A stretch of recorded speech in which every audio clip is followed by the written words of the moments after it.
श्रीगुरुभ्यो नमः। हरिः ओम्। शुद्धानन्दो संविद्युतिबलबहुलौदार्यवीर्यादिदेहम्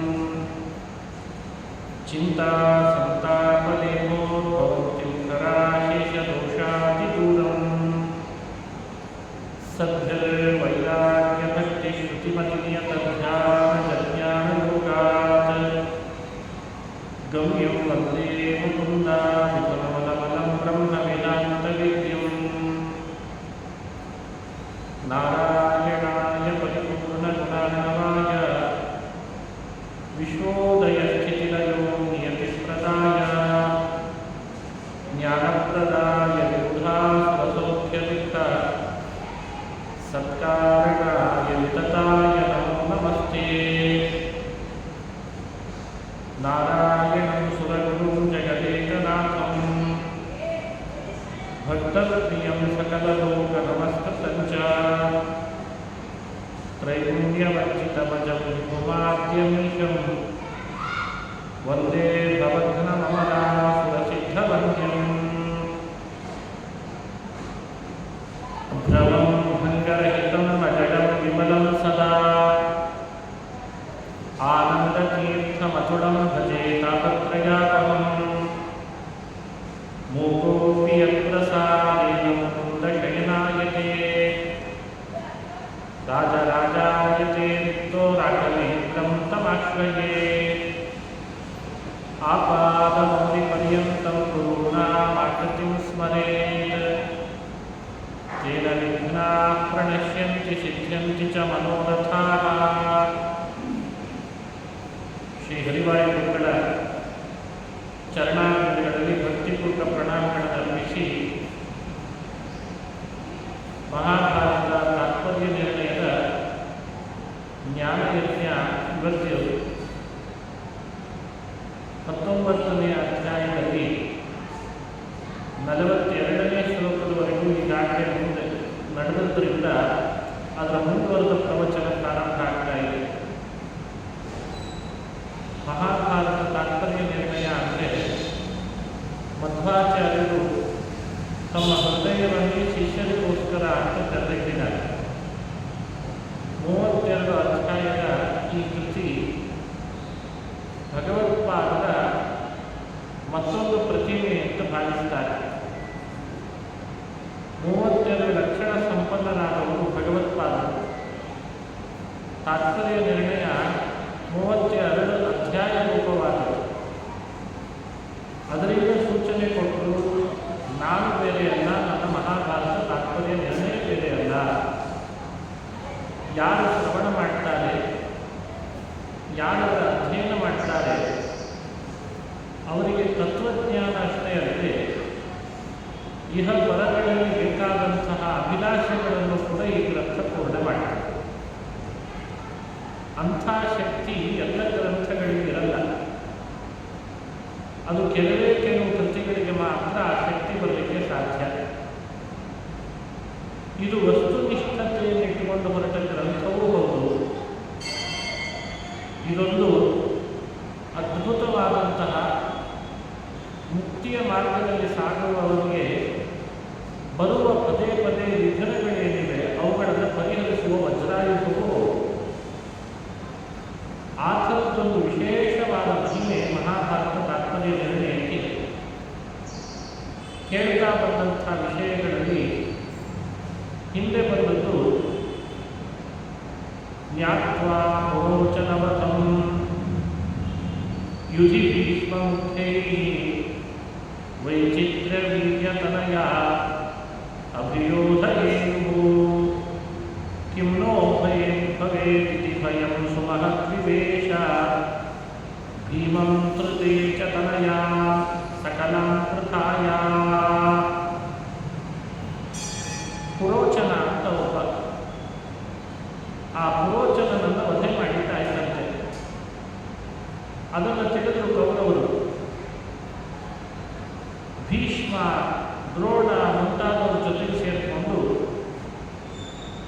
ಯುದ್ಧ ಮಾಡಿಬಿಡ್ತಾರೇನು ಅಂತ ಪಾಂಡವರಿಗೆ ಅರ್ಥ ಆಯಿತು.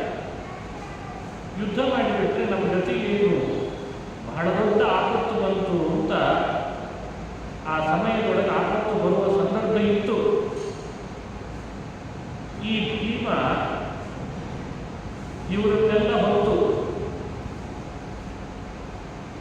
ಆ ಸಮಯದೊಳಗೆ ಕಿನ್ನೋ ಭವೇದಿ ಭಯಂ ಸುಮಹತ್ ವಿವೇಕ ಭೀಮಂತೇ ಚ ತನಯಾನ್ ಸಕಲಾನ್ ಪ್ರಥಾಯ. ಭೀಮ ಒಬ್ಬನನ್ನು ಬಿಟ್ಟು ಇನ್ನೆಲ್ಲ ಪಾಂಡವರನ್ನು ಕೂಡ ಭಯ ಕಾಡ್ತಾ ಇತ್ತಂತೆ. ಹಿಂದೆ ಬಂದ ಕಥೆಯನ್ನು ಸ್ವಲ್ಪ ನೆನಪಿಸಿರ್ತೇನೆ. ಅಲ್ಲೇನಾಗಿತ್ತು, ಆ ಸಂದರ್ಭ ಏನು, ಆ ಕಥೆಯನ್ನು ನೆನಪಿಸ್ಕೊಳ್ಬೇಕು. ದುರ್ಯೋಧನ ಪಾಂಡವರನ್ನೆಲ್ಲ ಅರಿಗಿನ ಮನೆಗೆ ಹೋಗುವ ಹಾಗೆ ಮಾಡಿದ್ದ, ಸಂಚು ರೂಪಿಸಿದ್ದ, ಅರಿಗಿನ ಮನೆಯನ್ನು ತಾನೇ ನಿರ್ಮಾಣವೂ ಮಾಡಿಸಿದ್ದ, ಪಾಂಡವರ ಜೊತೆಗೆ ಕುಂತಿನೂ ಕಳಿಸಿದ್ದ. 5 ಪಾಂಡವರು ಜೊತೆಗೆ ಕುಂತಿ ಅವರ ಸೇವೆ ಮಾಡಿಕೊಂಡಿರಲಿಕ್ಕೆ ಅಂತ ಪುರೋಚನ ಅಂತ ಒಬ್ಬನನ್ನು ಕಳಿಸಿದ್ದ. ಆ ಪುರೋಚನಿಗೂ ಸಹೋದರರು ಇದ್ದರಂತೆ. ಅವನಿಗೊಬ್ಬರು ತಾಯಿಯೂ ಇತ್ತು. ತಾಯಿಗೂ ಸೇವೆ ಮಾಡಬೇಕು, ಪುರೋಚನೂ ಕೂಡ ಸೇವೆ ಮಾಡಿಕೊಂಡಿರಬೇಕು ಅಂತ ಕಳಿಸಿದ್ದ ದುರ್ಯೋಧನ. ಆದರೆ ದುರ್ಯೋಧನ ಹೇಳಿದ್ದೇನು ಅಂದರೆ, ಸ್ವಲ್ಪ ದಿವಸ ಸೇವೆ ಮಾಡಿಕೊಂಡಿರು, ನಾನು ಸೂಚನೆ ಕೊಟ್ಟು ಕೂಡಲೇ ಅರಿಗಿನ ಮನೆಗೆ ಒಮ್ಮೆ ಬೆಂಕಿ ಹಾಕಿಬಿಡು, ಬೆಂಕಿ ಹತ್ತಿ ಉರಿಯೋ ಹಾಗಾದರೆ ಒಳಗಿದ್ದಂಥ ಪಾಂಡವರು ಕುಂತಿ ಸಮೇತವಾಗಿ ಸುಟ್ಟು ಕರಕಲಾಗಿಬಿಡ್ತಾರೆ. ಇಷ್ಟು ಕಾರ್ಯವನ್ನು ಪುರೋಚನಿಗೆ ವಹಿಸಿದ್ದ. ಅದೇನಾಯಿತು ಅಂದರೆ, ಇಷ್ಟು ಸಜ್ಜು ಭೀಮಸೇನಿಗೆ ಮೊದಲೇ ಗೊತ್ತಿತ್ತು. ಭೀಮ ಅಂದರೆ ಜ್ಞಾನಿ ಅಂತ ಅರ್ಥ. ಮೊದಲೇ ಗೊತ್ತಿದ್ದರಿಂದ ಆ ಕೆಲಸ ವಿಪರೀತ ಆಗಿತ್ತು. ಪುರೋಚನಿಗೆ ಹೇಳಿದ್ದೇ ಒಂದು, ಅಲ್ಲಿ ನಡೆದದ್ದೇ ಮತ್ತೊಂದು ಅಂತಾಗಿತ್ತು. ಪುರೋಚನನ್ನೇ ಭೀಮಸೇನ ಕೊಲ್ಲೋ ಹಾಗಾಯಿತು. ಅರಿಗಿನ ಮನೆ ಬೆಂಕಿ ಇಟ್ಟಿದ್ದ ವಿಷಯ ಸರಿಯೇ ಇದೆ, ಬೆಂಕಿ ಇಟ್ಟರು.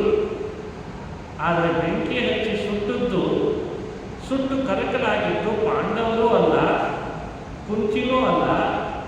ಸುಟ್ಟದ್ದು ಯಾರು ಅಂದರೆ ಪುರೋಚನನ ತಾಯಿ ಇವರೆಲ್ಲ ಸುಟ್ಟೋಗ್ಬೇಕು. ಈ ವಿಷಯ ಮುಟ್ತದೆ, ದುರ್ಯೋಧನಿಗೆ ಮುಟ್ತದೆ ಈ ವಿಷಯ. ಮುಟ್ಟಿದ ಮೇಲೆ ಆತ ಭೀಷ್ಮಾದಿಗಳನ್ನು ಕರ್ಕೊಂಡು ಬರ್ಬೋದು. ಎಲ್ಲಿ ನಮ್ಮ ಜೊತೆಗೆ ಯುದ್ಧ ಮಾಡಿಬಿಡ್ತಾನೋ ಅಂತ ಭಯ ಸೇರ್ಕೊಂಡು ಬಿಡ್ಬಿಡ್ತಾನೆ. ಭೀಮನಿಗೆ ಮಾತ್ರ ಭಯ ಇರಲಿಲ್ಲ ಅಂತಾರೆ ಭಗವತ್ಪಾದ. ಮಹಾಭಾರತ ನೋಡಿದರೆ ಏನು ಅನ್ನಿಸ್ತದೆ, ಪಾಂಡವರು ಎಲ್ಲರಿಗೂ ಭಯ ಆಯಿತು, ದುರ್ಯೋಧನ ಏನು ಮಾಡಿಬಿಡ್ತಾನೋ ಈಗ ಅಂತ. ಆದರೆ ಭಗವತ್ಪಾದರು ನಿರ್ಣಯ ಕೊಟ್ಟರು, ಭೀಮಸೇನಿಗೆ ಭಯ ಇರಲಿಲ್ಲ, ಉಳಿದ ಪಾಂಡವರಲ್ಲಿ ಭಯ ಸೇರಿಕೊಂಡಿತ್ತು. ಕಿನ್ನೋ ಭವೇದಿತಿ ಭಯಂ ಸುಮಹದ್ವಿವೇಶ ಭೀಮಂ ಕೃತೆ ಚ ತನಯಾನ್ ಸಕಲಾನ್ ಕೃತಾಯ. ಭೀಮಂ ಕೃತೆ ಚ ಸಕಲಾನ್ ಕೃತಾಯ. ಭೀಮನನ್ನು ಒಬ್ಬನನ್ನು ಬಿಟ್ಟು ಉಳಿದೆಲ್ಲರಿಗೂ ಕೂಡ ಭಯ ಸೇರ್ಕೊಂಡಂತೆ. ಕುಂತಿಗೂ ಭಯ ಆಯ್ತಂತೆ, ಎಲ್ಲಿ ದುರ್ಯೋಧನ ಏನು ಮಾಡ್ತಾನೋ, ಯುದ್ಧ ಮಾಡ್ತಾನೋ, ಮತ್ತಿಲ್ಲೆಲ್ಲಿ ನಮ್ಮನ್ನು ಹಾಕಿಬಿಡ್ತಾನೋ ಅಂತ ಅವರಿಗೆ ಭಯ ಆಯ್ತಂತೆ. ಇದಿಷ್ಟು ಚರಿತ್ರೆ. ಭಗವತ್ಪಾದರು ಕೊಟ್ಟಂಥ ನಿರ್ಣಯವನ್ನು ಸಂದೇಶವಾಗಿ ಚಿಂತನೆ ಮಾಡಬೇಕು. ಪಾಂಡವರಲ್ಲಿ 5 ಪಾಂಡವರಲ್ಲಿ ಭೀಮನನ್ನು ಹೊರತುಪಡಿಸಬೇಕಾಯಿತು. ಅವನಿಗೆ ಭಯ ಇಲ್ಲ. ಈ ಅನುಸಂಧಾನವೇ ನಮ್ಮ ಒಳಗಿರೋ ಭಯವನ್ನು ಕಳೆಯಲಿಕ್ಕೆ ಕಾರಣ ಆಗ್ತದೆ. ನಾವೆಲ್ಲ ಬಹಳ ಭಯಭೀತರಾಗ್ತೇವೆ. ನಮ್ಮನ್ನೇ ನಾವು ರಕ್ಷಣೆ ಮಾಡಿಕೊಳ್ತೇವೆ, ಆತ್ಮರಕ್ಷಣೆ ಎಂದು ಭಯಭೀತರಾಗ್ತೇವೆ. ಇವತ್ತಿನ ಕಾಲ ಹಾಗೆ ಇದೆ. ಆತ್ಮರಕ್ಷಣೆಗೆ ಏನಾದರೂ ಮಾಡ್ಕೊಳ್ಳಿಕ್ಕೆ ಹೋದರೂ ಭಯಭೀತರಾಗಿರುತ್ತೆ. ಆದರೆ ಭೀಮಸೇನಿಗೆ ಅಂಥ ಭಯ ಇರಲಿಲ್ಲ. ಯಾರೇನು ಮಾಡ್ತಾರಲ್ಲ ಅದನ್ನು ಭಂಡತನ ಅಂತ ಹೇಳಬಾರ್ದು. ಕೆಲವು ಕರ್ನಾಟಕದ ಕವಿಗಳು ಭೀಮನ ಬಗ್ಗೆ ಭಂಡತನ ಅಂತ ಬರೆದಿದ್ದಾರೆ ಸಾಹಿತ್ಯಗಳು. ಅದು ಸರಿಯಾಗಿ ಅವರಿಗೆ ಅರ್ಥ ಆಗಿಲ್ಲ. ಅದು ಆತ್ಮಸ್ಥೈರ್ಯ, ಆತ್ಮಧೈರ್ಯ, ಅಂಥ ಭಯವಿಲ್ಲದೆ ಇರುವ ಒಂದು ಆತ್ಮಸ್ಥೈರ್ಯವನ್ನು ಭೀಮನಲ್ಲಿ ಇಲ್ಲಿ ಚಿಂತನೆ ಮಾಡಬೇಕು ಅಂತ ಹೇಳ್ತಾರೆ. ದುರ್ಯೋಧನಾದಿಗಳನ್ನು ಕಂಡ್ರೆ ಉಳಿದ ಪಾಂಡವರಿಗೆ ಅಂಥ ಆತ್ಮಸ್ಥೈರ್ಯ ಬರ್ತಿರಲಿಲ್ಲ. ಆವಾಗ ಈ ಯೋಚನೆಯನ್ನು ತಿಳಿದು ಭಯ ಅಷ್ಟಾಯಿತು ಅಂದಾಗ ಏನು ಮಾಡಬೇಕು, ಪರಿಹಾರ ಹೇಗಾಗುತ್ತೆ? ಆಗ ಭಗವದ್ ಭೀಮಸೇನ ಯಾರೆಲ್ಲ ಭಯಪಡ್ತಾ ಇದ್ದದ್ದನ್ನು ನೋಡಿ ತಾನೇ ಅವರನ್ನೆಲ್ಲ ಹೊತ್ತು ಅವರಿಗೆ ಪಾರು ಕಾಣಿಸಿದ ಅನ್ನೋ ಸಂದರ್ಭ ಮುಂದೆ ಬರ್ತದೆ. ಭೀಮೋ ಅಭಯೋಪಿ ಗುರುಭಿಸ್ವಮುಖೇನ ಯುದ್ಧ ಅಪ್ರೀಯಮಾಣ ಉತಧರ್ಮಜ ವಾಕ್ಯ ಹೇತೋ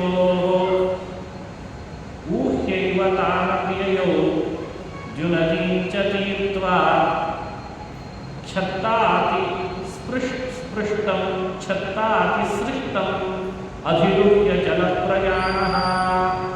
ಇದು ಮಹಾಭಾರತ. ಎಂಥ ಅದ್ಭುತ! ಭೀಮಸೇನಿಗೆ ಭಯ ಇಲ್ಲ.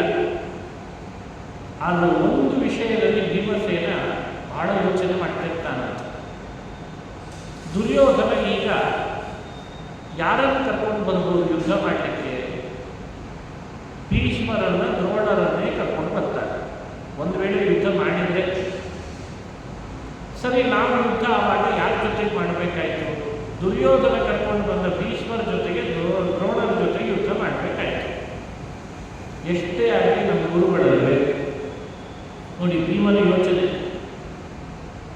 ಗುರುಗಳ ಜೊತೆಗೆ ನೇರವಾಗಿ ಯುದ್ಧ ಮಾಡಬಾರ್ದು ಅಂತ ಭೀಮಸೇನ ಆಲೋಚನೆ ಮಾಡ್ತಾ ಇದ್ದಾನೆ. ಭೀಮೋ ಅಭಯೋಪಿ ಗುರುಭಿ ಸ್ವಮುಖೇನ ಯುದ್ಧಂ ಅಪ್ರೀಯಮಾಣ. ಇದು ಧರ್ಮ. ಶಿಷ್ಯರಾಗಿ ಗುರುಗಳ ಜೊತೆಯಲ್ಲಿ ನೇರ ಯುದ್ಧಕ್ಕೆ ಇಳಿಬಾರ್ದು. ಅದು ಒಳ್ಳೆಯದಲ್ಲ. ಬಹಳ ದೊಡ್ಡ ಭಗವಂತನ ಇಚ್ಛೆ ಇದೆ ಎಂದಾಗ, ಬಲವತ್ತರ ಕಾರಣ ಇದೆ ಎಂದಾಗ ಮಾಡಲೇಬೇಕಾಗ್ತದೆ. ಮುಂದೆ ಮಹಾಭಾರತ ಯುದ್ಧದಲ್ಲಿ ಬಹಳ ಬಲವತ್ತರ ಕಾರಣ ಇದ್ದದ್ರಿಂದ ಮಾಡಲೇಬೇಕಾಯಿತು ಯುದ್ಧ. ಆದರೂ ಭೀಮಸೇನ ದ್ರೋಣಾಚಾರ್ಯರನ್ನು ಪದೇ ಪದೇ ಯುದ್ಧ ಮಾಡಲಿಕ್ಕೆ ಹೋಗ್ತಿರಲಿಲ್ಲ. ಇದು ಕೊಡುವ ಸಂದೇಶ. ಭೀಮಸೇನನ ಮನಸ್ಸಿನ ಧರ್ಮನಿಷ್ಠೆ ಎಂಥದ್ದು ಅನ್ನೋದಕ್ಕೆ ಇದನ್ನು ನಾವು ಚಿಂತನೆ ಮಾಡಬೇಕು. ತನ್ನ ಗುರುಗಳ ಜೊತೆಗೆ ತಾನು ಈಗ ಯುದ್ಧ ಮಾಡುವುದು ಸರಿಯಲ್ಲ. ಈ ಭಾವನೆಯಿಂದಲೇ ಭೀಮಸೇನ ಉತಧರ್ಮಜ ವಾಕ್ಯ ಹೇತೋ. ಇನ್ನೊಂದು ಕಾರಣ ಹೇಳ್ತಾರೆ ಭಗವತ್ಪಾದ. ಅಣ್ಣ ಧರ್ಮರಾಜ ಯುದ್ಧ ಮಾಡಬೇಡ ಭೀಮ ಅಂತ ಬೇರೆ ಹೇಳಿದ್ದಂತೆ. ಅಣ್ಣನ ಮಾತನ್ನ ಭೀಮ ಎಷ್ಟೇ ಹಿರಿಯನಾದರೂ, ಜ್ಞಾನದಿಂದ, ಬಲದಿಂದ, ಪದವಿಯಿಂದ ಹಿರಿಯನಾದರೂ ಕೂಡ ಅವತಾರ ಕಾಲದಲ್ಲಿ ಅಣ್ಣನಾದಂಥ ಧರ್ಮರಾಜನ ಮಾತನ್ನು ಪಾಲನೆ ಮಾಡಬೇಕು. ಅಣ್ಣಂದ್ರ ಮಾತು ಅಂದರೆ ತಂದೆಯ ಮಾತಿದ್ದ ಹಾಗೆ, ಅದನ್ನು ಮೀರಿ ನಡಿಬಾರದು ಮನೆಯಲ್ಲಿ ಅಂತ ಲೋಕಕ್ಕೆ ಶಿಕ್ಷಣವೂ ಕೊಡಬೇಕು ಅಂತ ಆ ಸಮಯದೊಳಗೆ ಎಲ್ಲರನ್ನ ತಾನು ಹೊತ್ತ ಅಲ್ಲಿ ಈಗ ಗಂಗಾ ನದಿಯನ್ನು ದಾಟಿದ ಅಂತ ಮಹಾಭಾರತ ಹೀಗೆ ಅರ್ಥೈಸಿ ನಮಗೆ ಚಿಂತನೆ ಕೊಡ್ತದೆ. ಇದು ಕೇವಲ ಅವತ್ತು ನಡೆದಂಥ ಘಟನೆಗೆ ಸಂಬಂಧಪಟ್ಟ ಚಿಂತನೆ ಅಂತ ಭಾವಿಸಬಾರ್ದು, ಅಷ್ಟೇ ಕಥೆ ಅಂತ ಭಾವಿಸಬಾರ್ದು. ವೇದವ್ಯಾಸರು ಇದನ್ನು ನಮ್ಮ ಕಣ್ಣು ಮುಂದೆ ಇಟ್ಟು ಒಂದು ದೊಡ್ಡ ಸಂದೇಶವನ್ನು ಕೊಡ್ತಾರೆ. ನಮ್ಮ ಬದುಕಿನಲ್ಲಿ ನಾವು ತಗೊಳ್ಳುವ ನಿರ್ಧಾರಗಳು ಹೇಗಿರಬೇಕು? ನಮ್ಮ ಹಿರಿಯರಾದ ಗುರುಗಳಿಗೆ ಮನಸ್ಸಿಗೆ ಬೇಸರ ಆಗುವ ಹಾಗೆ ನಮ್ಮ ನಿರ್ಧಾರಗಳು ಇರಬಾರ್ದು. ಅವರು ತಗೊಂಡ ಸಿದ್ಧಾಂತಕ್ಕೆ, ಅವರು ಮಾಡಿಟ್ಟ ನೀತಿ ನಿಯಮಗಳಿಗೆ ನಾವು ಮಾಡುವ ನಮ್ಮ ಹೆಜ್ಜೆ, ನಾವು ತಗೊಳ್ಳುವ ನಿರ್ಧಾರ ಅವರೊಟ್ಟಿಗೆ ವಿರೋಧ ಬರುವ ಹಾಗೆ ಇರಬಾರ್ದು. ಇದು ಸಂದೇಶ. ಈಗ ಅದನ್ನೆಲ್ಲ ಗಾಡಿ ತೋರ್ತೇವೆ. ಗುರುಗಳಾಗಲಿ, ಯತಿಗಳಾಗಲಿ, ಪರಂಪರೆಯಲ್ಲಿ ಬಂದವರಾಗಲಿ, ನಮಗೇನಂತೆ ನಮ್ಮದಾಗಲಿ ಸಾಲ ಹಾಗೆ ಮಾಡಬಾರ್ದು. ಅದೇ ನಮ್ಮ ಅವಕೃಪೆಗೆ, ಅವನತಿಗೆ ಕಾರಣ ಆಗ್ತದೆ. ಇದು ಭೀಮಸೇನ ಎಷ್ಟೇ ಬಲಶಾಲಿ ಆದರೂ, ಯುದ್ಧ ಮಾಡಕ್ಕೆ ಬಂದ ಭೀಷ್ಮ ದ್ರೋಣಾದಿಗಳನ್ನು ಸೋಲಿಸುವ ಶಕ್ತಿ ತನ್ನೊಳಗಿದ್ರೂ ಕೂಡ ನನಗೆ ಅವರು ಗುರುಸ್ಥಾನದಲ್ಲಿದ್ದಾರೆ, ನಾನು ಅವ್ರ ಜೊತೆಗೆ ನೇರ ಯುದ್ಧ ಮಾಡಿದೆ ಅಂತ ಆಗಬಾರ್ದು. ಹಾಗಾಯಿತು ಅಂದರೆ ಮುಂದೆ ಬರುವಂತಹ ಜನರೇಷನ್ ಏನು ತಿಳಿತು? ಭೀಮ ಮಾಡಲಿಲ್ಲ, ನೇರ ಬೈದೇ ಬಿಟ್ಟ. ಕೆಲವರಿಗೇನೋ ಭಾರಿ ಉತ್ಸಾಹ, ನೇರವಾಗಿ ತಮಗಿಂತ ಹಿರಿಯರನ್ನು 4 ಮಾತಿನಿಂದ ಬೈದರೆ ಅಲ್ಲಿ ಹಿಂದೆ ಇರೋ 4 ಜನ ಅವರನ್ನು ಪ್ರಶಂಸೆ ಮಾಡ್ತಾರೆ. ಏನು ಬೈದ್ಯೋ ಮಾರಾಯ ನೀವು ಅವರನ್ನ, ಹರಿಬೈದಿಗಳು ಅವರನ್ನು ಇವರು ಪ್ರಶಂಸೆ ಮಾಡಿ. ಅಂದರೆ ಗುರುಗಳನ್ನು, ಹಿರಿಯರನ್ನು, ಮಹಾತ್ಮರನ್ನು, ವ್ಯಕ್ತಿಗಳನ್ನು ನೇರವಾಗಿ ಸಿಟ್ಟಿನಿಂದ ಬೈದರೆ ಪ್ರಶಂಸೆ ಮಾಡೋ ಕಾಲ ಇವತ್ತು ಬಂದಿದೆ. ಅವತ್ತು ಭೀಮಸೇನ ನೋಡಿದರೆ ದುರ್ಯೋಧನವೇ ತಪ್ಪು, ದುರ್ಯೋಧನೇ ಕುನೀತಿ ಬಳಸಿದಾನೆ ಅಂತ ಗೊತ್ತು. ಆದರೂ ಭೀಮಸೇನ ನಾನು ಈ ಸಮಯದಲ್ಲಿ ನನಗೆ ಪಾಠ ಮಾಡಿದ ಗುರುಗಳ ಜೊತೆಗೆ ಯುದ್ಧ ಮಾಡಲಾರೆ ಅಂತ ಯೋಚನೆ ಮಾಡಿ. ಇದು ಶ್ರೇಯಸ್ಸಿಗೆ ಕಾರಣ ಅನ್ನೋದು ಒಂದು ಅಂಶ. ಎರಡನೇ ಸಂದೇಶ, ನಮ್ಮ ಹಿರಿಯರಾಗಿ ಹುಟ್ಟಿರ್ತಾರೆ ಅಣ್ಣಂದರು, ಅವರ ಮಾತಿಗೂ ಕೂಡ ಬೆಲೆ ಕೊಡಬೇಕಂತ. ಅದು ತಮ್ಮನ ಏಳಿಗೆಗೆ ಕಾರಣ ಆಗ್ತದೆ. ಇದು ಭೀಮಸೇನ ಕೊಟ್ಟ ಎರಡನೇ ಸಂದೇಶ. ಅದಕ್ಕೆ ಧರ್ಮಜ ವಾಕ್ಯ ಹೇತು ಅನ್ನೋ ಮಾತಿನಿಂದ ನಮಗೆ ಅನುಸಂಧಾನ ಮಾಡಿಸ್ತಾರೆ.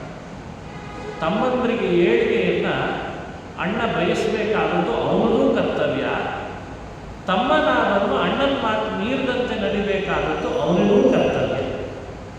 ಈ ಅಣ್ಣ ತಮ್ಮಂದರಲ್ಲಿರುವಂಥ ವಿಶೇಷ ಬಾಂಧವ್ಯವನ್ನು ಸಮಾಜದಲ್ಲಿ ಮತ್ತಷ್ಟು ಗಟ್ಟಿಗೊಳಿಸುವಂತೆ ಭೀಮಸೇನ ತನ್ನ ಅಣ್ಣನ ಮಾತನ್ನು ಮೀರಬಹುದಾದರೂ ಕೂಡ ಮೀರದೆ ಹೋದ ಅಂತ ವ್ಯಾಖ್ಯಾನ ಮಾಡ್ತಾರೆ. ಗಂಗೆಯನ್ನು ದಾಟ್ತಾರೆ. ದಾಟಲಿಕ್ಕೆ ಸಾಧನಗಳಿಗೇನು? ಸಮಯದಲ್ಲಿ ದೋಣಿ ಇರಲಿಲ್ಲ, ಆದರೆ ದಾಟಬೇಕಾಗಿದೆ. ಈ ವಿಷಯದ ಬಗ್ಗೆ ಮಹಾಭಾರತ ಕೊಡುವ ಮಾಹಿತಿ. ಕತ್ಲಾಗಿದೆ, ನದಿ ದಾಟಬೇಕಾಗಿದೆ, ದೋಣಿಗಳಿಲ್ಲ. ಆದರೆ ಮಹಾನುಭಾವನಾದ ವಿದುರ ಒಂದು ಉಪಾಯ ಮಾಡಿದ ಅಂತ ಹೇಳ್ತಾರೆ. ವಿದುರ ಏನು ಮಾಡಿದ್ದಾನೆ? ಒಂದು ಅಪೂರ್ವವಾದ ದೋಣಿಯನ್ನು ಸೃಷ್ಟಿ ಮಾಡಿ ಕಳಿಸಿದ್ದಂತೆ. ಆ ದೋಣಿ ಎಂಥದ್ದು ಅಂತ ಮಹಾಭಾರತದಲ್ಲಿ ಹೇಳ್ತಾರೆ.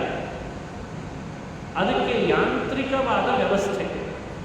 ಒಳಗಡೆ ಕುಳಿತರೆ ಸಾಕಂತೆ ಅದು ದಡ ಸೇರಿಸುವಂತೆ ಅದೇ ತಾನಾಗೆ ಚಲನ ಮಾಡ್ತಿರ್ತಂತೆ.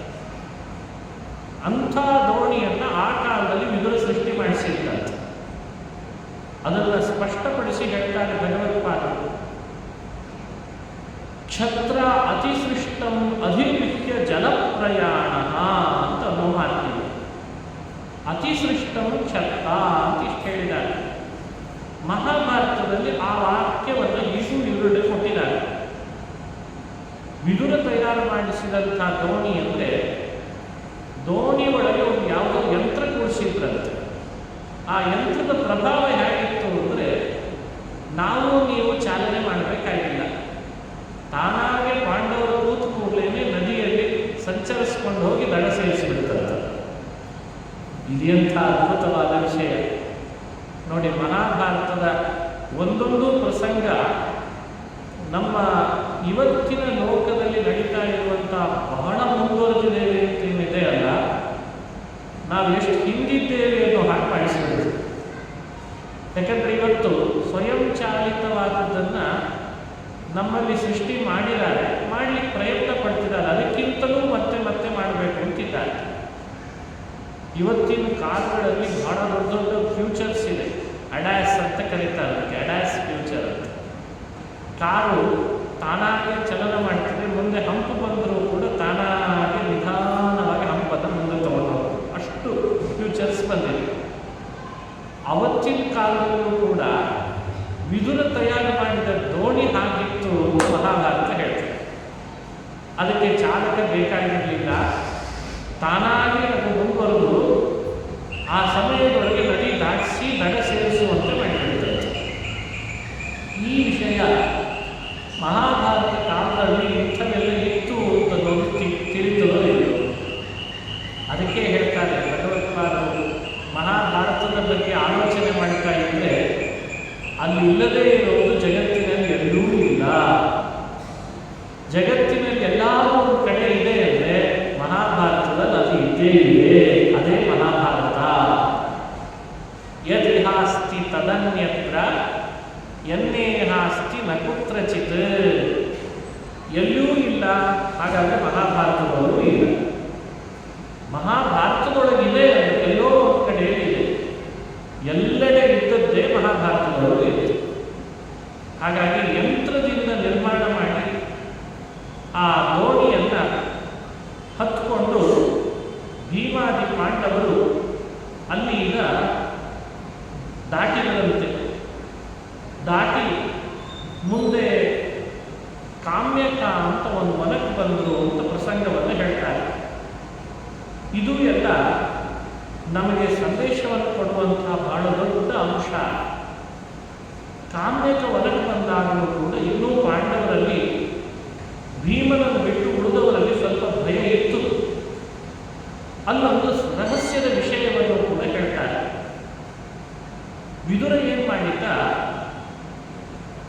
ಒಬ್ಬನನ್ನು ಕಳಿಸಿದ್ನಂತೆ. ಒಬ್ಬನನ್ನು ಕಳಿಸಿ, ಒಬ್ಬ ಚಾರನನ್ನು ಕಳಿಸಿ ಕೆಲವು ಮಾತುಗಳನ್ನು ಹೇಳಿ ಪಾಂಡವರಿಗೆ ಭಯ ಪಡಬಾರದು. ಪಾಂಡವರು ಆ ಮಾತಿನ ಮೂಲಕ ಅಭಯವನ್ನು ಕೊಟ್ಟು ಅಲ್ಲಿಂದ ನೀವು ನದಿ ದಡಕ್ಕೆ ಬರಬೇಕು ಅಂತ ವ್ಯವಸ್ಥೆ ಮಾಡಿದ ಅಂತ ಕಥೆ. ಈ ಪ್ರಸಂಗದಲ್ಲಿ ಮಹಾಭಾರತ ಯಾವ ಚಾರನನ್ನು ಕಳಿಸಿ ಮಾತನಾಡಿಸ್ತಾನೆ ವಿದುರ, ಆ ಚಾರನ ಬಾಯಲ್ಲಿ ಬಂದ ಮಾತನ್ನು ಕೂಟ ಅಂತ ಕರೀತಾರೆ. ಕೂಟ ಅಂದ್ರೆ ಸಾಮಾನ್ಯ ಜನರಿಗೆ ಆ ಮಾತಿನಿಂದ ಅರ್ಥನೇ ಬೇರೆ ಆಗಬೇಕಂತೆ, ತಿಳಿದವರಿಗೆ ಮಾತ್ರ ಆ ಮಾತಿನ ಅರ್ಥನೇ ಬೇರೆ ಇರುತ್ತೆ. ಈ ಅರ್ಥದಲ್ಲೇನೆ ಮಹಾಭಾರತವನ್ನು ಗುಹ್ಯ ಭಾಷಾ ಗರ್ಭಿತ ಅಂತ ಕರೀತಾರೆ. ದರ್ಶನ ಭಾಷಾ, ಗುಹ್ಯ ಭಾಷಾ, ಸಮಾಧಿ ಭಾಷಾ ಅಂತ ಭಾಷೆಗಳು 3 ವಿಧ. ಮಹಾಭಾರತದ ಕೆಲವು ಶ್ಲೋಕಗಳು ಅಲ್ಲಲ್ಲಿ ಬಹಳ ಗುಹ್ಯ ಭಾಷೆಯಲ್ಲಿ ಬಂದಿದೆ ಅಂತ ಇದೇ ಸಂದರ್ಭವನ್ನು ಉದಾಹರಿಸಿ ಕೆಲವು ಕಡೆಯಲ್ಲಿ ನಿರ್ಣಯವನ್ನು ಚಿಂತನೆ ಮಾಡಿಸ್ತಾರೆ. ಈಗ ಇಲ್ಲಿ ಅವರು ಸೃಷ್ಟಿ ಮಾಡಿದ ದೋಣಿಯಲ್ಲಿ ಕುಳಿತುಕೊಂಡು ಹೊರಡುವ ಮುನ್ನ ನಡೆದಂಥ ಘಟನೆ. ವಿಶ್ವಾಸಿತ ವಿದುರ ಪೂರ್ವವಚೋ ವಿರೇವ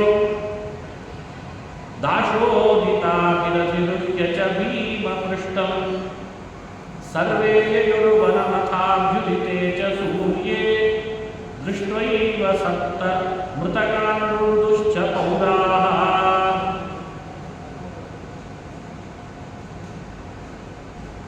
ಆ ಕಳಿಸಿಕೊಟ್ಟಂತಹ ವಿದುರನ ಸೇವಕರ ಮೂಲಕವಾಗಿ ಕೆಲವು ಮಾತುಗಳನ್ನೆಲ್ಲ ಆ ಸಮಯದೊಳಗೆ ಕೇಳಿ ಪಾಂಡವರೇನೋ ದೋಣಿಯನ್ನು ಕೂತ್ಕೊಂಡು ದಾಟಿಬಿಟ್ರು. ದಾಟಿದ ಮೇಲೆ ಸರ್ವೇಯು ವನಮಥಾಭ್ಯುದಿತೇಚ ಸೂರ್ಯೇ, ಸೂರ್ಯೋದಯ ಆಯಿತು. ಸೂರ್ಯೋದಯ ಆದಾಗ ವಾರಣಾವತದಲ್ಲಿದ್ದಂಥ ಪಟ್ಟಣಿಗರೆಲ್ಲ ಅರಿಗಿನ ಮನೆ ಸುತ್ತ ಕರಕಲಾದದ್ದು. ಅಲ್ಲಿ ಸರಿಯಾಗಿ 7 ಮಂದಿ ಸತ್ತು ಬಿದ್ದದ್ದು, 7 ಮಂದಿ ಸತ್ತು ಬಿದ್ದದ್ದನ್ನು ನೋಡಿದಂತೆ ಅಲ್ಲಿದ್ದಂಥ ಪಟ್ಟಣಿಗಳು ಕಣ್ಣೀರಿಡ್ತಾ ಇದ್ದಾರೆ. ಪಾಂಡವರು ಸತ್ತೋದರು ಅಂತ, ಪಾಂಡವರೇ ಹೋದರು ಅಂತ ಲೆಕ್ಕ. ದುರ್ಯೋಧನಿಗೆ ಅದೇ ಇತ್ತು ತಲೆ ಒಳಗೆ, ಪಾಂಡವರು ಸುಟ್ಟು ಕರಕಲಾಗಬೇಕು ಅಂತ. ಹಾ ಪಾಂಡವ ಅದಹದೇಶ ಇಹಾರ್ತರಾಷ್ಟ್ರೋ, ಕೆಲವರೆಲ್ಲ ಬೈಲಿಕ್ಕೆ ಶುರು ಮಾಡಿದರು. ನೀಚ ದುರ್ಯೋಧನ ಪಾಂಡವರನ್ನೇ ಸುಟ್ಟು ಬಿಟ್ಟನಲ್ಲ ಅಂತ ಅವನ ಮೇಲೆ ಹಾಕಿದ್ರು. ಧರ್ಮ ಮಾರ್ಗದಲ್ಲಿದ್ದವರನ್ನ ಅನ್ಯಾಯವಾಗಿ ಕೊಂದು ಹಾಕಿಬಿಟ್ಟ. ಕುಂತಿಯೂ ಸತ್ತೋದ್ಲು. ಎಷ್ಟು ದುಷ್ಟ ಬುದ್ಧಿ! ಪುರೋಚನೇನ ಸೋಪೇಶ ದಗ್ಧ ಇಹ ದೈವ ವಶಾತ್ ಸುಪಾವಃ ಸೋನಾಮ ಸತ್ಸು ವಿಷಮ ಪ್ರಭವೇ ಸುಖಾಯ. ಎಲ್ಲ ಅದ್ಭುತವಾದ ಮಾತುಗಳು. ದುರ್ಜನರು, ದುರ್ಬುದ್ಧಿಯವರು ಸಜ್ಜನರನ್ನು ಸುಮ್ಮನೆ ಬಿಡಗೊಡಲ್ಲ. ಯಾವಾಗಲೂ ಅವರ ಬಗ್ಗೆ ಏನಾದರೂ ಒಂದು ಕಿರುಕುಳ ಕೊಡ್ತಾನೆ ಇರ್ತಾರೆ. ಎಲ್ಲ ಕಡೆಯಲ್ಲೂ ಅಷ್ಟೇ ತಮ್ಮ ಸ್ವಾರ್ಥಕ್ಕೆ, ತಮ್ಮ ಅಧಿಕಾರಕ್ಕೆ ಅವರು ಏನೂ ಮಾಡದೇ ಹೋದರೂ ಅವ್ರ ಮೇಲೆ ಅವರು ಕೈಯಿಟ್ಟಿರ್ತಾರೆ. ಏನೇ ಆಗಲಿ ಇಂದಲ್ಲ ನಾಳೆ ಇವ ನನಗೆ ಗುರುವಾಗ್ತಾನೆ ಅಂತ ಅವರಿಗೆ ಭಯ. ಹಾಗಾಗಿ ದುರ್ಯೋಧನ ಅಷ್ಟು ಧರ್ಮನಿಷ್ಠರಾದಂಥ ಪಾಂಡವರನ್ನ ಏನಾದರೂ ಪರವಾಗಿಲ್ಲ, ನನಗಿವತ್ತಲ್ಲ ನಾಳೆ ಕೇಳಾವುದು ಅಂತ ಸುಟ್ಟು ಬೂದಿ ಮಾಡಿಬಿಡಬೇಕು ಅಂತ ಹೇಳಿ ಹೊರಟಿದ್ದ. ಪುರೋಚನ ಮೂಲಕವಾಗಿ ಸುಟ್ಟಾಕಿಸಿದ. ಸಜ್ಜನರಿಗೆ ಈ ವಿಷಯ ತಿಳಿದೇ ಇರ್ತದ. ಆ ಕಾಲದ ಸಜ್ಜನರು ಕೂಡ ಇದನ್ನೇ ಆಡಿಕೊಂಡು ಮಹಾಪಾಪಿಷ್ಟ ಎಲ್ಲರೂ ಸುಟ್ಟೋದು, ಸುಟ್ಟು ಕರಕಲಾಗಿಬಿಟ್ಟರು ಪಾಂಡವರು. ದುರ್ಯೋಧನದಿಂದಲೇ ಹೀಗಾಯಿತು ಅಂತ ಬೈತಾ ಇದ್ದಾರೆ. ಆದರೆ ಮತ್ತೊಂದು ಮಾತು ಹೇಳಿದ್ರಂತೆ ಪಟ್ಟಣಿಗರು, ಇದನ್ನು ನಾವು ಎಚ್ಚರದಿಂದ ತಿಳ್ಕೊಳ್ಬೇಕು. ವ್ಯಕ್ತಿ ತನ್ನ ಬೆಳವಣಿಗೆಗೆ ತನ್ನ ಪ್ರಯತ್ನ ಕಾರಣ ಆಗಬೇಕು. ಇನ್ನೊಬ್ಬರನ್ನು ಏನಾದರೂ ಕೆಡಗುಂಟು ಮಾಡಿ ತಾನು ಭಾರಿ ಬೆಳಿತೀನಿ ಅಂತ ಹೋದರೆ ಯಾವತ್ತೂ ಅವನಿಗೆ ನೆಮ್ಮದಿ ಸಿಗಲ್ಲ. ಇದು ಪಟ್ಟಣಿಗರ ಬಾಯಲ್ಲಿ ಬಂದಂಥ ಅಂದಿನ ಮಾತು ಅಂತ ಉದಾಹರಿಸ್ತಾರೆ ಭಗವತ್ಪಾದರು. ಕೋ ನಾಮ ಸತ್ಸು ವಿಷಮ ಪ್ರಭವೇ ಸುಖಾಯ. ವಿಶೇಷವಾಗಿ ಸಜ್ಜನರ ಬಗ್ಗೆ ನಾವು ಮಾಡುವಂತಹ ದ್ರೋಹ ಇದೆಯಲ್ಲ, ಅವರಿಗೆ ದ್ರೋಹ ಮಾಡಿ, ಅವರ ಕಣ್ಣೀರು ಹಾಕಿಸಿ, ಅವರಿಗೆ ಕೆಡಕುಂಟು ಮಾಡಿ, ಅವರನ್ನು ಹಣ್ಣನ್ನು ನೀರು ಮಾಡಿ ನಾವು ನೆಮ್ಮದಿಯಿಂದ ಇರ್ತೇವೆ ಅಂತ ತಿಳ್ಕೊಂಡಿದ್ದೇವಲ್ಲ, ಅದು ಎಲ್ಲರಿಗೂ ಸಾಧ್ಯ ಇದೆ. ಈ ಮಾತನ್ನು ಆ ಪಟ್ಟಣಿಗರು ಅವತ್ತಿನ ದಿವಸ ಎಲ್ಲರ ಮುಂದೆ ಆಡ್ತಾ ಇದ್ದಾರೆ. ಇದು ನಮಗೆ ಕೊಡುವ ಸಂದೇಶ ಅಂತ. ನಾವು ನಮ್ಮ ಬದುಕಿನುದ್ದಕ್ಕೂ ದೊಡ್ಡವರನ್ನ, ಹಿರಿಯರನ್ನ, ಸಜ್ಜನರನ್ನ ದುಃಖಿಗಳಾಗಿ ಮಾಡಬಾರದು. ಅವರ ನೆಮ್ಮದಿಯನ್ನು ಹಾಳು ಮಾಡಿ ನಾವು ನೆಮ್ಮದಿಯಿಂದ ಇರ್ತೇವೆ ಅಂತ ಹೋಗಬಾರದು. ಅದು ಇಂದಲ್ಲ ನಾಳೆ ನಮಗೆ ಗುಂಡು ಹೊಡೆಯೋದೇ. ಸ್ವಲ್ಪ ತಾತ್ಕಾಲಿಕವಾಗಿ ಭಾರೀ ಏನೋ ನಮಗೆ ಕೀರ್ತಿ ಬಂದ ಹಾಗೆ ಕಾಣಿಸ್ತಿರ್ತದೆ. ಅಂತೂ ನೋಡಿದೆ ಹೇಗೆ ಮಾಡಿದೆ ಅವನ್ನ, ಊರೇ ಬಿಡಿಸ್ಬಿಟ್ಟೆ, ನೋಡದೇ ಇಲ್ಲ. ಊರಲ್ಲಿ ಇದ್ರೆ ಕೇಳಿದ ಮೇಲೆ ಊರೇ ಬಿಡಿಸ್ಬಿಟ್ಟೆ. ಆ ಕೆಲಸದಿಂದಲೇ ಅವನನ್ನು ಅಲ್ಲಿಂದ ಟ್ರಾನ್ಸ್ಫರ್ ಮಾಡಿಸ್ಬಿಟ್ಟೆ ಅಂತ ಭಾರಿ ಕೊಚ್ಕೊಳ್ತಿರ್ತಾರೆ. ನೋಡ್ಲಿಕ್ಕೆ ನಂಗೆ ಅನಿಸ್ತದಷ್ಟೇ. ಸ್ವಲ್ಪದರೊಳಗೆ ಹೆಚ್ಚು ಕಡಿಮೆ ಆಯಿತು ಅಂತಾಗ ಗೊತ್ತಾಗ್ತದೆ ಅದರ ಪರಿಣಾಮ ಏನು. ಪಾಂಡವರನ್ನ ಭಾರಿ ಮಾತಾಡ್ತಾ ಇದ್ರು, ಹ್ಯಾಕ್ ಮಾಡಿದೆ ನೋಡಿದೆ, ಅಲ್ಲ ಸುಟ್ಟು ಸುಟ್ಟು ಬೂದಿ ಆಘಾತ ಮಾಡಿದೆ ಅಂತಿದ್ದಂತೆ ದುರ್ಯೋಧನ. ಇದೆಲ್ಲ ಆ ಸಮಯಕ್ಕೆ ತತ್ಕಾಲದಲ್ಲಿ ಖುಷಿ ಕೊಡ್ತದೆ, ಪರಿಣಾಮದಲ್ಲಿ ಮಾತ್ರ ಅದೊಂದು ಪರಿಣಾಮ ಘೋರವಾಗಿರ್ತದೆ. ಈ ವಿಷಯವನ್ನು ಸಂದೇಶವಾಗಿ ಕೊಟ್ಟಿದೆ ಪುರಾಣ ಮಹಾಭಾರತ. ಪೌರೇಭ್ಯೇವ ನಿಖಿಲಂತತ ಭೀಷ್ಮ ಮುಖ್ಯ ವೈಚಿತ್ರ್ಯ ವೀರ್ಯ ಸಹಿತಾಸ್ತು ನಿಶಮ್ಯನೇತಿ. ಎಲ್ಲ ಪಟ್ಟಣಿಗರು ಸೇರಿ ಬಹಳ ದುಃಖ ಪಡ್ತಾ ಇದ್ದಾರೆ. ಇದೇ ಸಮಯದಲ್ಲಿ ಧೃತರಾಷ್ಟ್ರನಿಗೂ ವಿಷಯ ಮುಟ್ಟಿತು. ಭೀಷ್ಮ ದ್ರೋಣಾದಿಗಳಿಗೂ ಕೂಡ ಪಾಂಡವರು ಸುತ್ತೋದ್ರು ಅಂತ ವಿಷಯ ಬಂತು. ಬಹಳ ದುಃಖಪಟ್ಟರಂತೆ ಎಲ್ಲರೂ. ಭೀಷ್ಮ ದುಃಖಪಟ್ಟ, ಧೃತರಾಷ್ಟ್ರ ದುಃಖಪಟ್ಟ, ವಿದುರ ಎಲ್ಲ ಗೊತ್ತಿದ್ರೂ ಕಣ್ಣೀರು ಹಾಕಿದ್ದಾರೆ ಮಹಾಭಾರತ. ಯಾಕಂದ್ರೆ ಆ ಕಾಲದ ಪತ್ರಕರ್ತರೆಲ್ಲ ವಿದುರನ್ನು ಕೇಳಲಿಕ್ಕೆ ಬಂದ್ರಂತೆ, ಪಾಂಡವರಿಗೆ ಹೀಗಾಯ್ತಲ್ಲ ಮತ್ತೆ ವಿದುರಲ್ಲಿ ಏನಂತಿ, ನನಗೂ ಬಹಳ ದುಃಖ ಆಗಿದೆ ಅಂತ. ನನಗೂ ಬಹಳ ದುಃಖ ಆಗಿದೆ, ಹಾಗಾಗಿ ನಾನು ಏನು ಮಾತಾಡೋ ಸ್ಥಿತಿಯಲ್ಲಿ ಇಲ್ಲ ಅನ್ನೋದು ವಿದುರ. ದ್ರೋಣಾಚಾರ್ಯರನ್ನು ಕೇಳಿದರು, ಭೀಷ್ಮರನ್ನು ಕೇಳಿದರು, ಎಲ್ಲರೂ ದುಃಖ ಪಡ್ತಾ ಇದ್ದಾರೆ. ಬರೀ ದುಃಖ ಪಟ್ಟರೆ ಸಾಲದು, ಅಲ್ಲಿ ಬಿದ್ದಂಥ ಅದೇ ದೇಹಕ್ಕೆ ಉತ್ತರ ಕ್ರಿಯೆಯನ್ನು ಮಾಡಿಸಿದರು. ಸತ್ತೋದ ಮೇಲೆ ಉತ್ತರ ಕ್ರಿಯೆ ಅಂತ ಮಾಡಬೇಕಲ್ಲ, ಅದು ಪಾಂಡವರ ಹೆಸರಿನಲ್ಲೇ ಮಾಡಿಸಿಬಿಟ್ರು. ಇದು ಆ ವಾರಣಾವತದಲ್ಲಿ ಆದಂಥ ಘಟನೆ. ಅದರ ಪರಿಣಾಮ ಹಸ್ತಿನಾವತಿಯಲ್ಲಿ ಏನಾಗಿತ್ತು, ಇಷ್ಟು ಕಲ್ಪನೆಯನ್ನು ಕೊಡಲಿಕ್ಕೆ ಬಂದಂಥ ಮಾತು. ಇನ್ನು ಕಾಡಿನೊಳಗೆ ಭೀಮಸೇನ ಈ ಪಾಂಡವರೆಲ್ಲ ನದಿ ದಾಟಿದ ಮೇಲೆ ಅವರನ್ನು ಹೊತ್ತೊಯ್ದ. ಅಲ್ಲೇನಾಗಿದೆ ಆ ಚರಿತ್ರೆಯನ್ನು ಕೂಡ ಹೆಣೆದುಕೊಡ್ತಾರೆ. ಭೀಮಸೇನ ತನ್ನ ಸಹೋದರರನ್ನ ಮತ್ತು ತಾಯಿ ಕುಂತಿಯನ್ನ ತನ್ನ ಹೆಗಲ ಮೇಲೆ ಹೊತ್ತು, ಎಲ್ರಿಗೂ ನಡೀಲಿಕ್ಕೆ ಆಗಲ್ಲ ಅಂತ ಹೇಳಿ ತನ್ನ ಹೆಗಲ ಮೇಲೆ ಹೊತ್ತು ಒಂದು ವನಕ್ಕೆ ಬಂದ. ಆ ವನಕ್ಕೆ ಹಿಡಿಂಬವನ ಅಂತ ಕರೀತಾರೆ. ಹಿಡಿಂಬಾಸುರ ವಾಸ ಮಾಡಿಕೊಂಡಿದ್ದಂಥ ವನ. ಆ ವನಕ್ಕೆ ಬಂದ. ಅಲ್ಲಿ ಬಹಳಷ್ಟು ನೀರಡಿಕೆ ಆಗಿತ್ತಂತೆ. ನೀರು ಬೇಡಿದಾಗ ನೀರು ಬೇಕು ಅಂತ ನೀರು ಬೇಡ್ತಾ ಇದ್ದಾರೆ. ಎಲ್ಲ ತನ್ನ ಅಣ್ಣ ತಮ್ಮನ್ನ ಕೆಳಗಿಳಿಸಿ ನೀರು ಕೊಡಬೇಕು ಇವರಿಗೆ ಅಂತ ಹೇಳಿ ಒಂದು ತಾವರೆ ಎಲೆಯನ್ನು ಪಾತ್ರೆ ಥರ ಮಾಡಿಕೊಂಡಂತೆ ಭೀಮಸೇನ. ತಾವರೆ ಎಲೆಗಳನ್ನೇ ಪಾತ್ರೆ ಥರ ಮಾಡಿ ಅದರೊಳಗೆ ನೀರು ತುಂಬಿ ಆ ತಾವರೆ ಎಲೆಯನ್ನು ತನ್ನ ಉತ್ತರೀಯದಲ್ಲಿ ಇಟ್ಟುಕೊಂಡು ಇವರಿಗೋಸ್ಕರ ಅಂತ ನೀರು ತಂದು ನೀರು ಕುಡಿಸಿದ. ಹೊತ್ತು ತಂದವನೇ ಭೀಮ, ಅವನ ಹೆಗಲ ಮೇಲೆ ಹೊತ್ತು ಬಂದವರು ಪಾಂಡವರು. ನೀರಡಿಕೆ ಆದದ್ದು ಭೀಮಸೇನಿಗಲ್ಲ, ಪಾಂಡವರಿಗೆ ಆಗಿತ್ತಂತೆ. ಸರಿ ಇಂಥ ನೀರು ತಂದು ಕುಡಿಸಿದ. ಆಮೇಲೆ ಅವರು ಮಲಗಿದ್ರು. ಸ್ವಲ್ಪ ದೂರದಲ್ಲೇ ಮಲಗಿದಂಥ ತನ್ನ ತಮ್ಮಂದ್ರನ್ನ, ಅಣ್ಣಂದ್ರನ್ನ ಹಾಗೂ ತಾಯಿಯನ್ನು ರಕ್ಷಣೆ ಮಾಡಲಿಕ್ಕೆ ಅಂತ ದೂರದಲ್ಲಿ ನಿಂತುಕೊಂಡಿದ್ದ ಅಂತ ವಿವರಣೆ ಕೊಡ್ತಾರೆ. ಇವತ್ತು ಪ್ರಾರಂಭ